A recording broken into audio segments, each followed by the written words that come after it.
안녕하세요, 태모티브입니다. 오늘은 테슬라 FSD 소식 관련해서 좀 전달을 하려고 하는데요. 제가 사실 한국에서는 FSD가 아직 실행이 안 되기 때문에 현실성이 없어서 FSD 업데이트 관련해서는 소식을 전달을 안 했었거든요. 그런데 중국에서 드디어 FSD 업데이트를 시작하게 됐습니다. 정확히는 FSD 명칭을 사용하진 않았지만 이번에 업데이트된 테슬라 2024.45.32.12 소프트웨어 업데이트에서는 오토파일럿 자동 보조 운전 기능 변화가 크게 향상됐습니다. 사진을 보시면 아직까지는 오토파일럿이라는 단어를 사용을 하고 있죠. 그런데 제가 번역해서 보니까 도시도로 오토파일럿 자동 보조 운전 기능이라고 이렇게 명칭을 사용했더라고요. 이 기능은 기존 내비게이트 온 오토파일럿, 즉 노아라고 부르는 기능의 업그레이드 버전인데요. 이 기능이 놀라운 점은 거의 FSD와 같다라는 점입니다. 그래서 내용을 먼저 설명드리면 이 기능을 활성화하면 테슬라 차량이 통제된 도로와 그러니까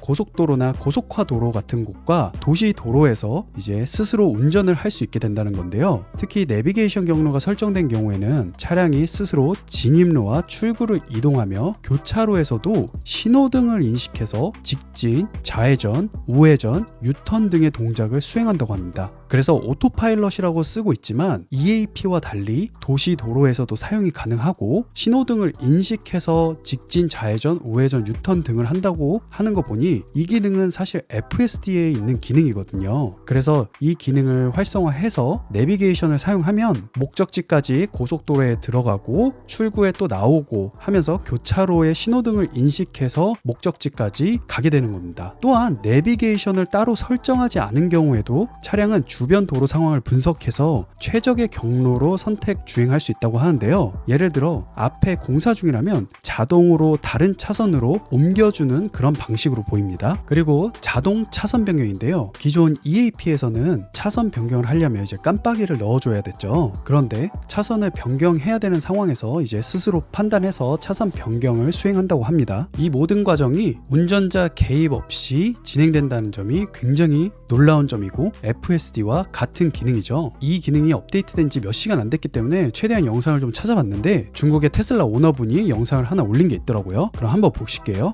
영상을 보시면 모델 3 하이랜드 차량입니다.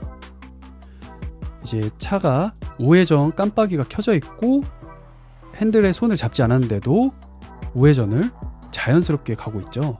이제 계속 잡지 않고 주시하지 않고 있으니까 경고 알림까지 떴는데 보다시피 알아서 우회전하는 그런 FSD 기능을 보여주고 있습니다. 또한 이 업데이트에서는 운전자 주의력 감지 기능도 추가되었다고 하는데요. 차량 실내에 있는 룸미러 상단에 위치한 카메라가 운전자의 주의력이 도로에 집중되어 있는지를 실시간으로 감시한다고 합니다. 만약 운전자가 스마트폰을 보거나 주의가 산만해진 경우에는 경고음과 함께 아까 영상 보시다시피 함께 시각적인 알림을 제공하는데요. 아무래도 이렇게 실시간으로 감지한다는 그런 뉘앙스나 그런 게 조금은 꺼려질 수도 있습니다. 누군가가 보고 있는 것 같고 이 저장 데이터가 어디론가 공유될 것 같고 그런데 이 걱정을 안 하셔도 될 것 같은 게 이 카메라는 완전히 차량 내부에서만 처리되고 영상 데이터는 테슬라 본사를 포함한 외부로 전송되지 않는다고 합니다. 그래서 운전자 개인정보 역시 철저히 관리하기 때문에 안심하고 사용할 수 있을 것 같습니다. 이쯤에서 왜 FSD라고 부르지 않았는지 좀 궁금해 하실 수도 있어요. 저도 이 부분이 조금 흥미로워서 생각을 해봤는데 두 가지 정도 이유가 있을 것 같습니다. 첫 번째는 중국의 규제죠. 아무래도 중국에서 자율주행 기술에 대한 규제 때문에 FSD를 쓰려면 좀 더 많은 인증이나 조건을 충족해야 되지 않았나 싶어요. 그래서 테슬라가 일단 오토파일럿이란 이름으로 좀 더 안전하게 접근한 것이라고 생각합니다. 두 번째는 기능의 완성도라고 봅니다. 아무래도 이번에 처음 FSD 기능들이 출시된 거기 때문에 아직 완전히 다듬어지지 않았을 가능성이 있어요. 그래서 FSD라는 이름, 즉 완전 자율주행을 뜻하잖아요. 거기에는 조금 더 완벽해질 때까지 이 이름을 좀 아껴둔 게 아닐까라는 생각도 해봤습니다. 그렇다면 이 업데이트는 오토파일럿이라고 써있으니까 EAP를 구매하신 분들에 해당하는 걸까요? 찾아보니까 그것도 아니라고 합니다. FSD를 구매하신 분들에 한해서 이 기능을 적용하니까 소위 말해서 약간 베이비 FSD? 이 정도로 보면 될 것 같아요. 그리고 이 업데이트는 하드웨어 4.0이 탑재 탑재된 차량을 대상으로 먼저 배포되고 있다고 합니다. 제가 보여준 영상은 모델 3 하이랜드였잖아요. 근데 찾아보니까 모델 Y도 이렇게 본인도 받았다고 인증을 이렇게 남기신 분도 계시더라고요. 그래서 하드웨어 사전형이 탑재된 차량들은 순차적으로 모두 배포가 먼저 될 것 같아요. 이번 중국에서 업데이트된 FSD 활성화가 의미가 있는 게 이렇게 중국에서 생산된 테슬라 차량들이 FSD가 활성화되기 시작하면 한국에서도 얼마 지나지 않아서 업데이트될 확률이 굉장히 높습니다. 그동안 FSD가 사실은 1000만원 가까이 되면서 사용을 하지 못했잖아요. 그렇지만 이제 드디어 점점 더 한국에도 FSD 적용이 다가오는 것 같습니다. 개인적인 기대로는 올해 연말 안에 실행이 되면 너무 좋을 것 같네요. 오늘은 이렇게 중국의 FSD 업데이트 소식에 관해서 설명드렸고요. 다음에는 또 다른 테슬라 소식으로 찾아뵙도록 하겠습니다. 감사합니다. 태모TV였습니다.